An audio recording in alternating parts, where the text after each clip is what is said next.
Hello there everyone, and welcome to this installation video. So, as I've said quite a while ago, that I should go ahead and actually show you the mods and how to install them for each series or video I do.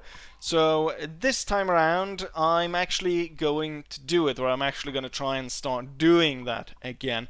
With that said, we're going to go ahead and take a look at the Pike and Shot mod for Shogun 2. First things first, we need to download a thing. So let's head over to ModDB and we head over to Pike and Shot 2 Total War Shogun 2 mod. What files do we need? We need two files downloaded.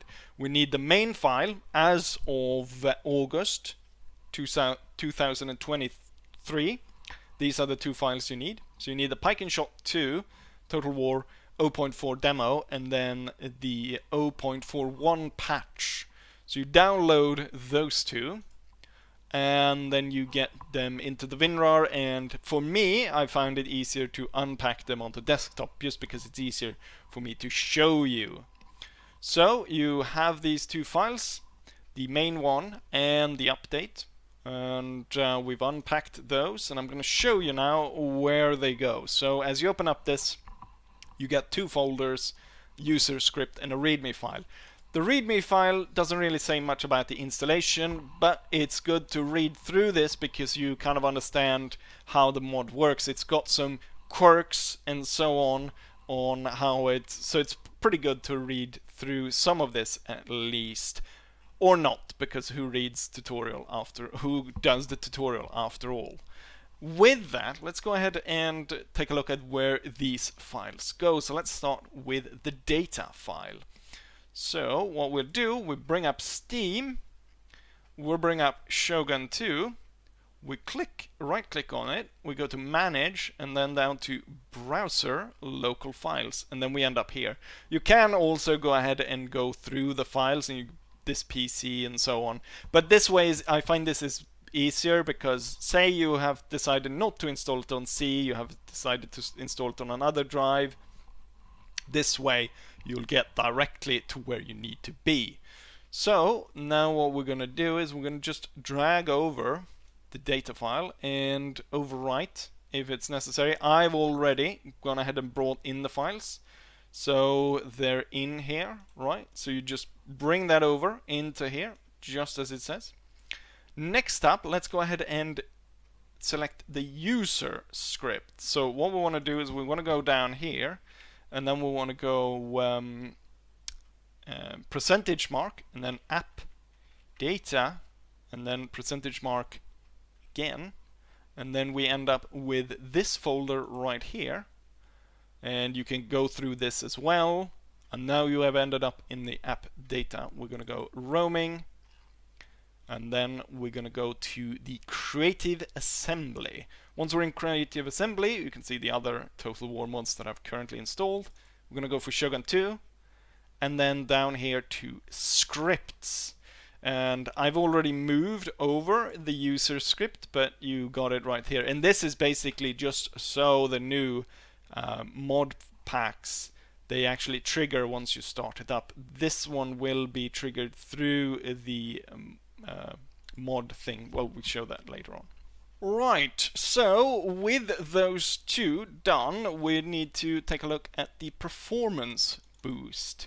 So we'll click on this and we've got two folders and an information about how to install it. So you can go ahead and read this yourself, or as now I will show you what to do. So first things first, we need to go back to where we just were, to the app data roaming creative assembly, and we're gonna put this top file, this one right here, all of these are gonna go there. So let's go back to app data. So we're back to the app data folder, roaming, creative assembly, Shogun 2, and there we have that, the exact same file. And as I've already prepared, like a good TV chef, I've already prepared and moved over this file. So you just move that over there, overwrite if necessary, Bob's your uncle. Right, so with the first one put in place, now we need to put in place the second one. This one right here, so these files. Now, depending on whether you use DX9 or DX11, depends on which ones you're going to bring over. So, according to this, for DX11 users, you use this file right here. Or if you're a DX9 user, then you use these two files. So the way that I've interpreted this is that when we go into here, so for DX9 users, it's the two top ones right here. So these two are the ones you needed, plus the ones in the bottom. And then for DX11, it's these four instead. So depending on 11 or 9 is for 9 you need these two, 11 you need this one, and then also of course all of these. So now we're going to bring these ones over, and they need to go to, as we see here, Shogun 2 folder. Right, and so we're back at Steam, going through Manage, Local Files, and we put them right here. And let's see if I can find them. There we go. There's one of them. So you just put them right here. With that done, now I'm going to go ahead and close this down because I've had to redo this quite a few times because I get confused with all of these open. This is why I normally don't do installation videos. Right, so now we head over to the update, and for the update we've got these three files, and then we head back to browser local files for Shogun 2, and they go into the data. So they go into these files right here, so you move them over into here. I believe they overwrite some of these, and then with this you should be gold, hopefully.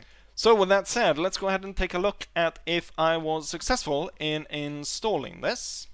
As we've started up Shogun 2 now, we want to go to the mod manager and we want to activate all of these files. So there should be 11 in total, and you should have them activated, and then go ahead and press play.